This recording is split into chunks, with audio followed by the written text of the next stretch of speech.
ज्ञान प्राप्ति चैनल के हमारे सभी साधक मित्रों का अभिवादन करते हैं।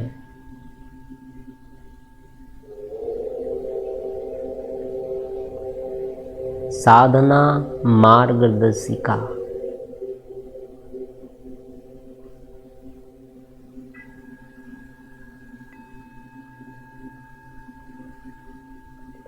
शुरुआती वीडियो में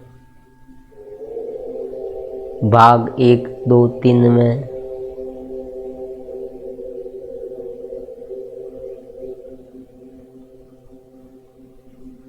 ध्यनस्थ स्थिति के बारे में समझे। क्या है ये?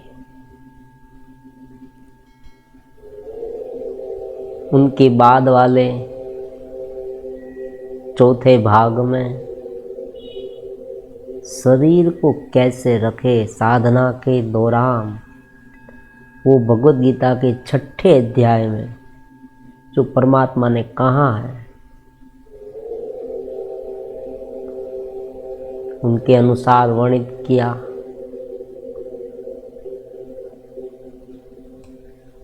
आज एक बीच वाला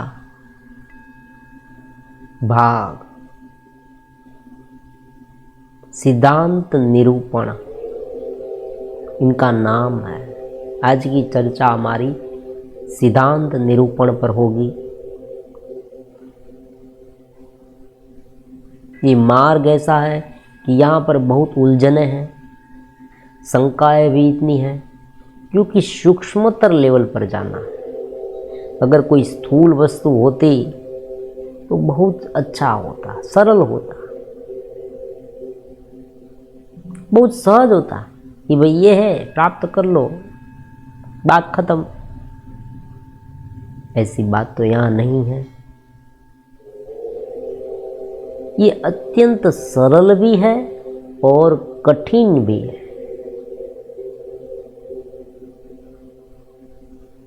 कठिन क्यों है? कठिन इसलिए है कि हमें जो प्राप्त करना है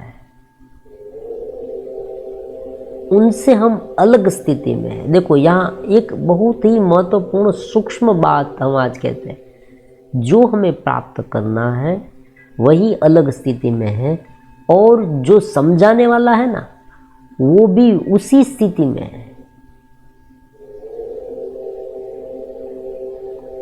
भगवान भी कहते हैं कि आत्मा ही आत्मा का उद्धार करता है। आप स्वयं आपके दीप बनते हैं।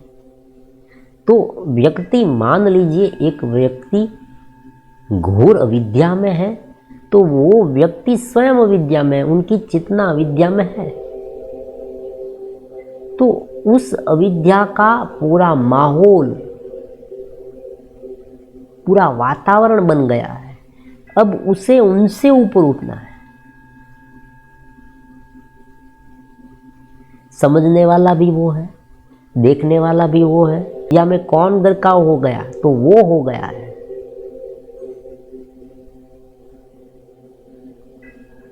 वो कोई अलग नहीं है कि विद्या में जो था वो अलग था, जब उसे चित्त स्थिति की अनुभूति हो गई तो वो अलग है। ऐसी बात नहीं, वो एक ही है।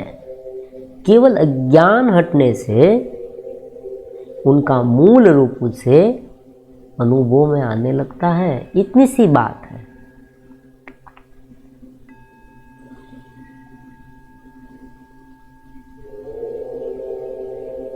एक व्यक्ति, एक सिंपल सा एग्जाम्पल देते हैं। एक व्यक्ति अत्यंत क्रोध उसे आया, अत्यंत क्रोधी है, अत्यंत, बहुत क्रोध आता है, बहुत क्रोध आया। क्रोध आते समय वो अपना भान भूल जाता है और बान भूल गया, अनाप शनाप बोलने लगा। उनका चेहरा लाल हो गया। वो दूसरे व्यक्ति को मारने दौड़ा। अब देखो, उनका पूरा हुलिया बदल गया है, उनका चेहरा लाल हो गया है, अत्यंत गुस्से में है, क्रोध उन पर हावी हो गया है। अब एक ये स्थिति वाला व्यक्ति, यही व्यक्ति अत्यंत प्रेम में निमग्न हो गया, उसमें दया प्रेम उत्पन्न हो गए। उस समय की स्थिति, उसमें इतना प्रेम आ गया, उतनी दया है कि वो दूसरे व्यक्ति की मदद भी कर रहा है और किसी की दुख भरी स्थिति को देखकर आंखों में से आंसू टपक रहे हैं, ऐसा व्यक्ति। अब देखो, दोनों पिक्चर आप बिल्कुल नजदीक रखें, दोनों की एक वीडियो उतार लें, तो वही व्यक्ति था जो क्रोधी था, वही यहाँ दया है। आप भी देखेंगे, जब कोई व्यक्ति के विरुद्ध आप में बहुत ही असंतोष जगेगा, आपको ऐसा लगेगा कि उसने मेरे साथ ये किया, वो किया, ऐसा नहीं करना चाहिए था। अक्सर लोग ऐसा ही करते हैं, मुझे फंसाने की ये पूरी चाल थी। बहुत कुछ आप दूसरे व्यक्ति के बारे में पूर्वग्रहित होकर सोचने लगते हैं। तब आपके मन की स्थिति, और जब आप जान जाते हैं कि भाई अरे उसने तो ये सब कुछ किया ही नहीं, मैं ही गलत था, तो आत्मग्लानि के भार पर आप दब जाते हैं। आप भीतर से अपने आप को कोसते हैं कि अरे मैंने ऐसा क्यों सोचा। तब की स्थिति, दोनों स्थिति में हम हैं। पहली स्थिति में भी हम थे, यही स्थिति में भी हम हैं। कोई दूसरा आके उनका अनुभव नहीं करता। आत्मज्ञान प्राप्त हो गया तो कोई दूसरा व्यक्ति आ गया, ऐसी बात तो है नहीं, हम ही हैं। जो मैं हूं का भाव है वही आज घेरे में है, और वही ज्ञान दूर हो जाता है तो वही आत्मा आत्मभाव में है, दोनों एक ही है। इतना सरल है ये, लेकिन कठिन क्यों? कठिन इसलिए है कि जब वो क्रोधी होता है, देखो एक एक बात समझना है। हमने दो उदाहरण दिए। एक व्यक्ति क्रोधी, क्रोध के समय में उसे दया के कोई भी शब्द समझ में नहीं आएंगे। क्रोध का आवेग पूरी तरह उनको जकड़ लिया है। जो बीमार है, जिसे वासना का आवेग आया है, वो किसी भी हाल में आप उसे रोकेंगे, आप उसे समझाएंगे भाई तुम ब्रह्म हो, चेतना हो, आनंद हो, दिव्यमान हो, परमात्मा के अंश हो, सार्वत्रिक ब्रह्म हो, तुम ही हो, तुम ही प्रत्यागात्मा हो, तुम प्रमेय हो, तुम ही प्रमाता हो, देह और इंद्रिय से रहित हो। बड़ी बड़ी बातें आप उसे कहेंगे, लेकिन वासनाएं उनके मन में है, लोभ उनके मन में है, द्वेष उनके मन में है, तब तक वो समझ नहीं पाएगा, और समझ पाए तो भी उन पर अमल नहीं कर पाएगा।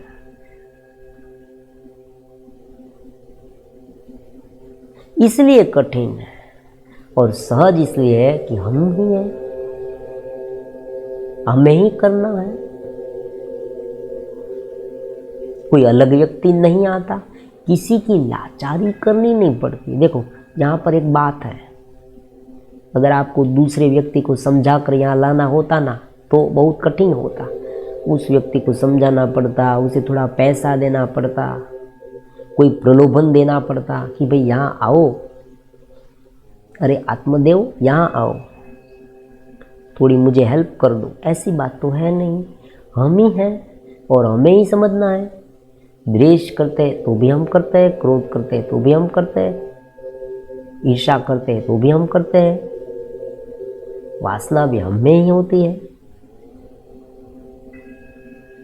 अब यहाँ एक, जब ये प्रश्न पर बहुत सोचा गया,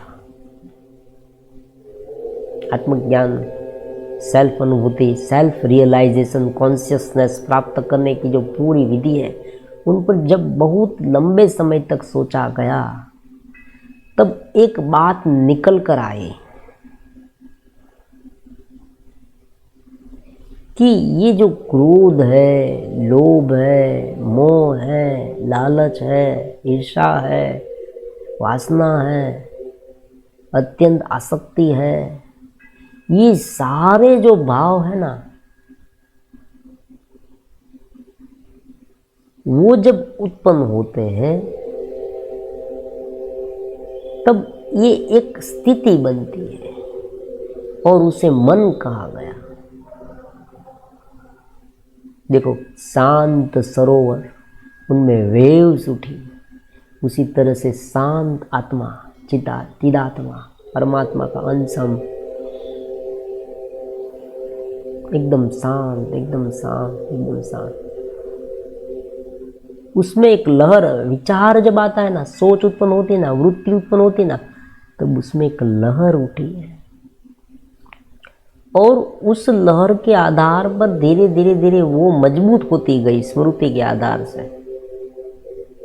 फिर गुण बने, स्मृति का घेरा बना, इंद्रिय का घेरा बना, मन में अलग अलग विचार आते रहे,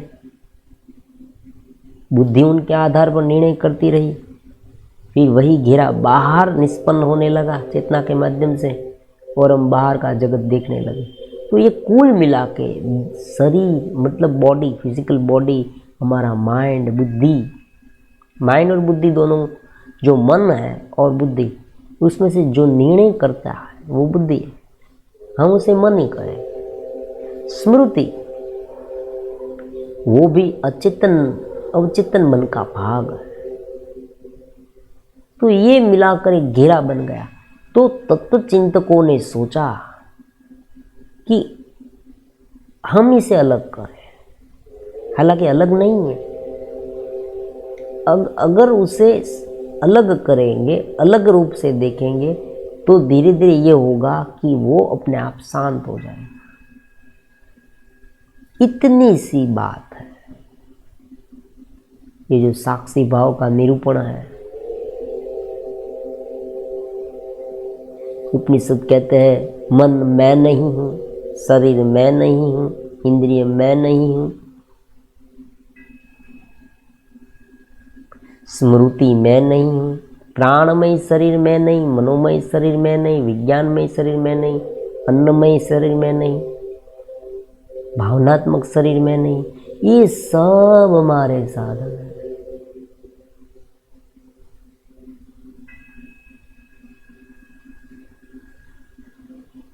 तो हम कौन है?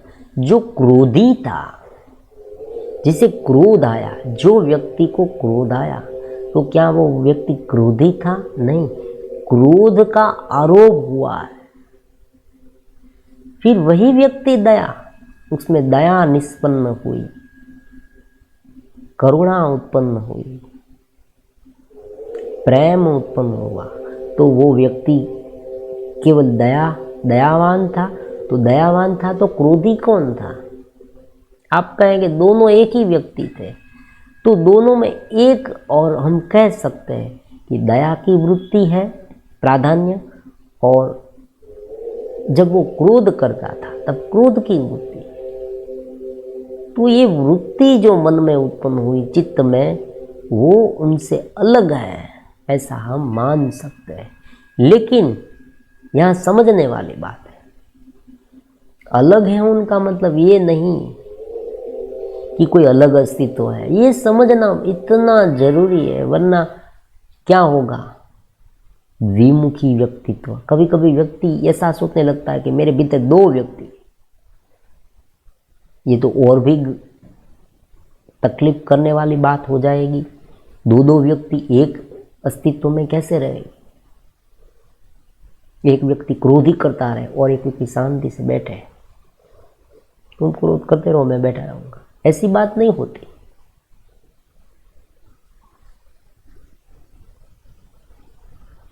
एक स्टेप है, ये देखने का नजरिया है।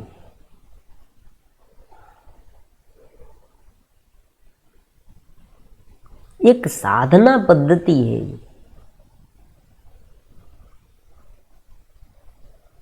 जब हमारी चेतना उनके साथ एकरूप हो जाती है, उसे हम अहम भाव कहते हैं। अहम भाव मतलब उनके साथ तादात्म्य, साध लेना। देहात्म बुद्धि, मैं शरीर हूं,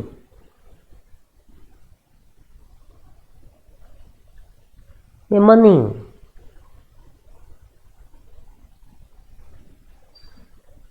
तो भीतर की चेतना मैं हूं, वो शुद्ध बुद्ध मुक्त है, वो ये भूल जाता है। और ये जो मन की जो वृत्ति है ना, उन्हें अहम भाव युक्त होकर मैं ये हूं ये मान लेता है। उसी अज्ञान जो हट जाए। अब यहाँ एक दूसरी बात उत्पन्न होती है, ज्ञान हटाना मतलब फिर से कुछ उलझन उत्पन्न हो। अज्ञान हटाना उनका मतलब ये नहीं कि कोई बड़ा आक्रमण करना है, पराक्रम करना है। जो वृत्ति उत्पन्न हुई, या तो उनके साथ एक रूप ना हो, या कोई ऐसी वृत्ति उत्पन्न करे जो विपरीत वृत्तियों को मार डाले, हटा दे।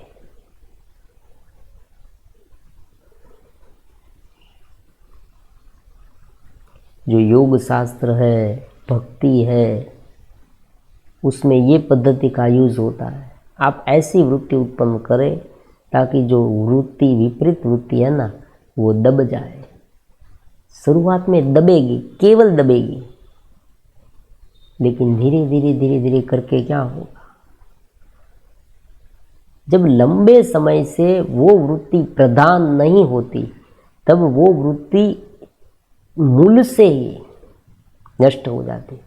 और उसमें भी जब ज्ञान प्राप्त होता है, जब चित्त वृत्ति उत्पन्न होती है और उसमें साधक लंबे समय तक टिक पाता है, तब ये सभी वृत्तियां जो है, जैसे बीज है, बीज को आप भूंज देंगे अग्नि में, तो उनमें जो बीजत्व है ना, वो नष्ट हो जाएगा। उसी तरह से ये वृत्ति का जो बीज है स्मृति में, वो भी नष्ट हो जाएगा धीरे धीरे। तो दो बात महत्वपूर्ण कही गई, एक भक्ति योग में, भक्ति और योग में। मन को मान लीजिए कोई व्यक्ति बार बार क्रोधी करता है, तो आप उनमें दया की वृत्ति उत्पन्न करें, प्रेम की वृत्ति उत्पन्न करें, ऐसे ऐसे क्रियाएं करें। देखो, नाम स्मरण, संकीर्तन, जप, ये सब क्या है? प्रेम उत्पन्न, परमात्मा के साथ प्रेम। तो ऐसी वृत्ति उत्पन्न होगी, क्योंकि जो आत्मा सच्चित आनंद है, वृत्तियों से वो उलझ गया, तो वृत्तियां हम अच्छी उत्पन्न करें। तो ये एक बात हो गई। अब जो दूसरा स्वरूप निरूपण था, सिद्धांत निरूपण, सॉरी, वो था देखना केवल, ना तो प्रेम की वृत्ति उत्पन्न करे, ना द्वेष की वृत्ति उत्पन्न करे, उनके साथ जुड़े और मन से ऊपर उठने की कोशिश करें। पहले में क्या है, भक्ति में मन में रहते हैं और मन को अच्छी जगह पर लगा दो। कोई बच्चा है, छोटा सा बच्चा, वो शरारत करता है, इधर जाता है, वहाँ जाता है। उनकी जो माता है वो थक जाती है, फिर वो क्या करती है, कुछ खिलौने ऐसे होते हैं वो उसे दे देती है और कहती है तुम ये इनसे खेलो, और वो व्यक्ति, वो बच्चा खेलने लगता है। तो जब तक वो खेलेगा तब तक शरारत नहीं करेगा, ऐसी बात है। तो जो सामान्य ध्यान है, सामान्य ध्यान, उसमें ऐसी बात आती है। सामान्य ध्यान, नाम स्मरण है, जप है, उसमें ऐसी बात आती है कि मन को वहां पर लगा।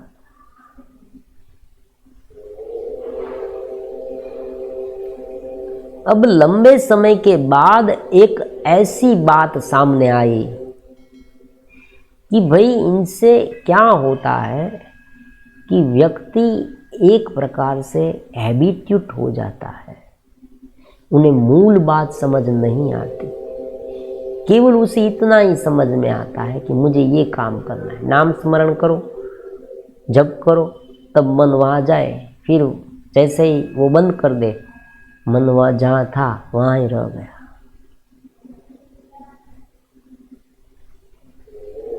तो ये पद्धति है। अब दूसरी जो पद्धति है वो मूल से ही ऊपर उठने की है।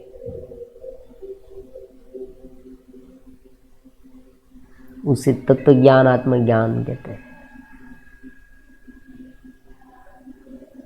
मूल से कैसे उठे कि भाई जो वृत्ति मन में उत्पन्न हो रही है, हम ये समझ रहे हैं कि भाई मन में वृत्ति उत्पन्न हुई, क्रोध मन में उत्पन्न हुआ, राग मन में उत्पन्न हुआ। आपने ये भी कहा कि भाई अच्छी वृत्ति उत्पन्न करो, क्लिष्ट अक्लिष्ट वृत्तियां उत्पन्न करो। अक्लिष्ट वृत्ति जब उत्पन्न करेंगे तब आत्मा के बिल्कुल करीब होगे। लेकिन हम, ये शरीर है, मन है, बुद्धि है, ये भाव बरकरार रखकर ये वृत्ति उत्पन्न करे तो जीव भाव ही रहेगा।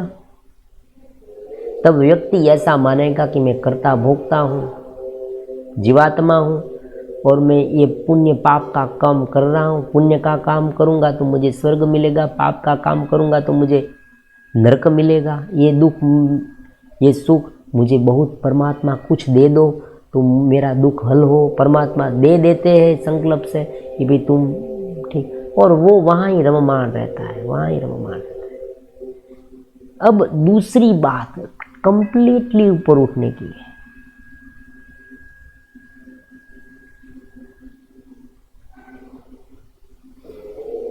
दूसरी बात में ऐसा है कि आप मन की वृत्ति को छेड़े मत, उन्हें साक्षी होकर देखिए। आप शुद्ध बुद्ध मुक्त है, हालांकि वो भी एक वृत्ति ही है, लेकिन वो वृत्ति मन को मूल से ही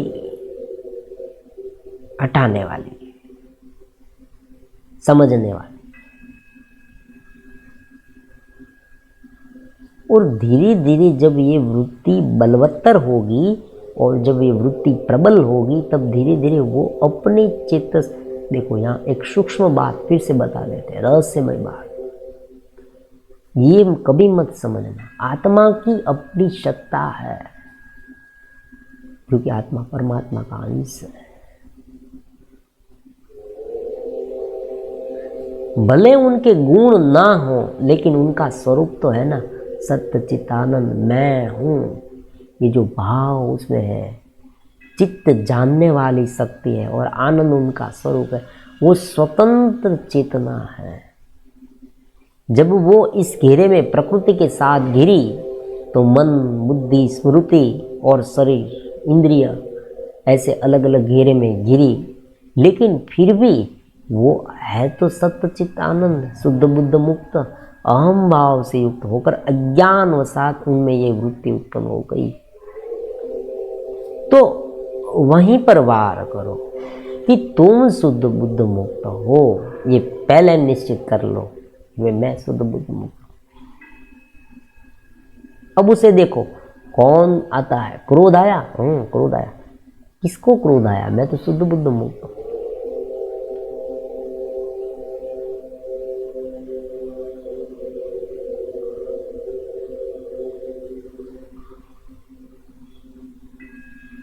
द्वेष आया तो द्वेष किसे आया? मन को आया, मैं तो शुद्ध बुद्ध मुक्त। इस तरह से अन्वेषण करते जाए, नेति नेति नेति नेति, ये नहीं ये नहीं ये नहीं ये नहीं ये नहीं, और जब सार भाग रहता है मैं अनंत, उस भाग में रहे। ये धीरे धीरे धीरे क्या होगा? अब यहाँ तीसरी बात महत्वपूर्ण रहस्य में आती है। फिर से एक अज्ञान उत्पन्न हो जाएगा, एक शंका उत्पन्न हो जाएगी। तो फिर मान लीजिए एक व्यक्ति ऐसे स्थिति में आ गया कि मैं ब्रह्म हूं, शुद्ध हूं, बुद्ध हूं, मुक्त हूं, तो मन क्या करेगा? मन जो पहले करता था क्या वैसा ही करेगा? मतलब मन में क्रोध उत्पन्न होता था, जितना क्रोध पहले उत्पन्न होता था वैसा ही उत्पन्न होगा। अगर आप ये कहेंगे भाई वैसा ही रहेगा,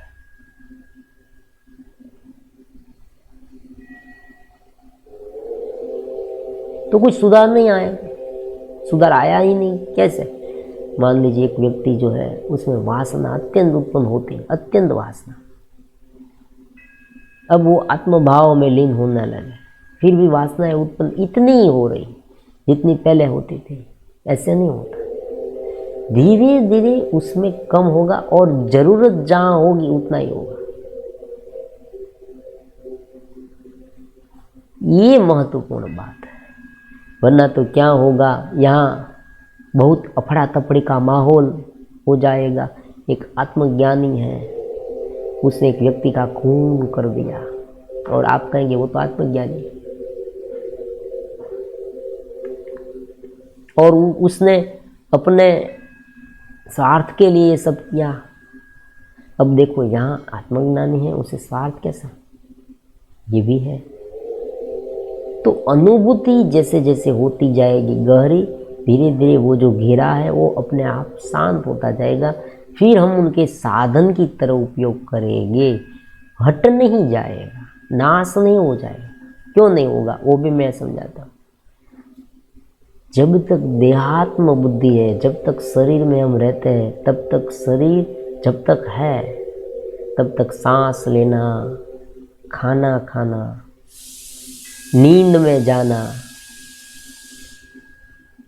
कुछ हद तक भोग की विचार, ये सब आएंगे। लेकिन व्यक्ति उस समय इतना डिस्टर्ब नहीं हो जाएगा जितना वो अज्ञान में था, तब वो डिस्टर्ब होता था। अब ये उसे साधन मानकर उनका उपयोग करेगा, नहीं कि आत्मभाव अहम भाव से, क्योंकि उनका अज्ञान हट गया है। अज्ञान का हटना मतलब साक्षी भाव में स्थिर हो जाना।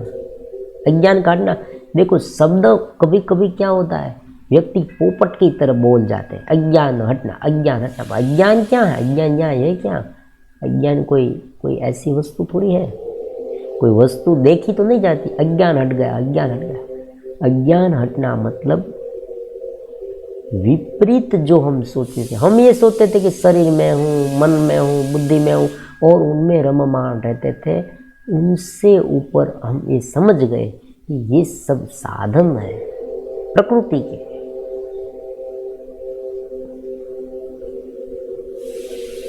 और मैं शुद्ध बुद्ध मुक्त हूँ। अब दूसरी एक बात हो गई कि भाई देखो, ये मन बुद्धि अहंकार भले अलग हो, प्रकृति के हो, लेकिन वो भी एक आत्मा के ही। जब वो चितक स्वरूप में जब चला जाता है तब वो अपने आप शांत हो जाता है, ये बात है।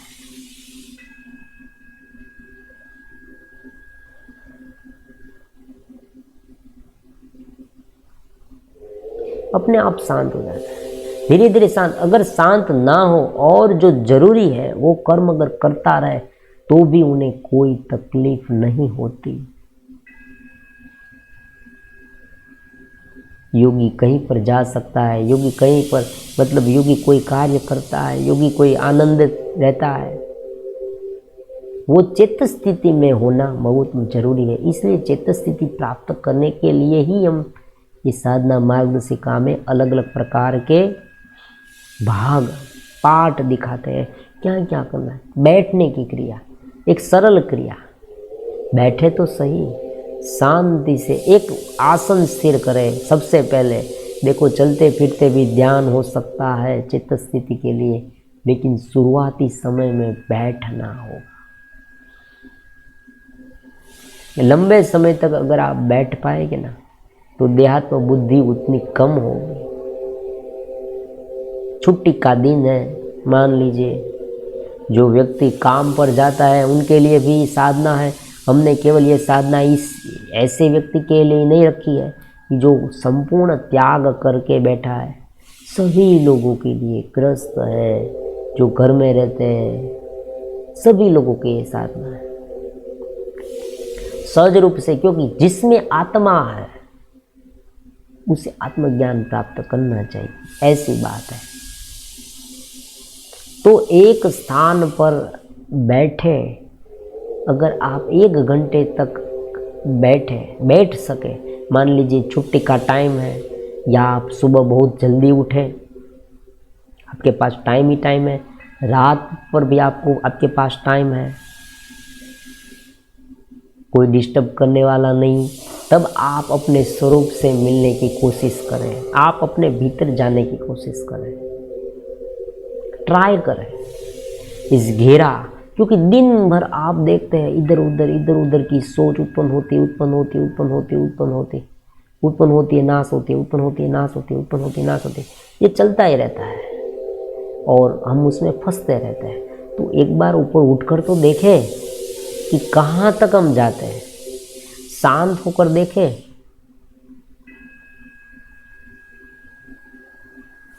शुरुआती समय में 5 मिनट 10 मिनट व्यक्ति बैठ सकता है, फिर 15 मिनट तक, फिर आधे घंटे तक, 1 घंटे तक। जब आप बैठते, अगर बैठना सहज हो जाए तब समझना कि आसन धीरे धीरे सिद्ध होता है। आसन भी सिद्ध करना पड़ता है, आसन भी, क्योंकि आप बैठते हैं तब थोड़ी ही क्षण में अगर आपको खुजली होने लगे, उठने का मन होने लगे, कुछ खाना खा लो, शंका उत्पन्न होने लगे, मन उद्विग्न होने लगे, पसीना आने लगे, कुछ चुभने लगे शरीर में, यहाँ हाथ ऐसे करे, ऐसे करे, ऐसे करे, शरीर पैर है थोड़े, यह ऐसे करे, ऐसे करे, ये सब होने लगे, तो देहात्म बुद्धि से पर होने के लिए इस तरह से बैठना बहुत आवश्यक है। क्योंकि बैठेंगे तो धीरे धीरे शरीर के प्रत्येक अंग से आप छूटेंगे।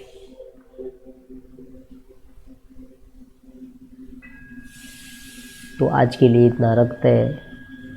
अब प्राण के बारे में देखो, आज प्राण के बारे में कहना चाहते थे, लेकिन बीच में ये क्यों कह दिया कि बीच में कोई प्रश्न भी पूछे थे, तो इस प्रश्न का निरूपण, जवाब देने के लिए भी और कुछ स्पष्टता करनी बहुत आवश्यक लगी, इसलिए बीच में ये पाठ हमने रख दिया। कल हम प्राण के बारे में अब समझेंगे। प्राण के बारे में समझने के लिए विज्ञान भैरव तंत्र का यूज़ करेंगे।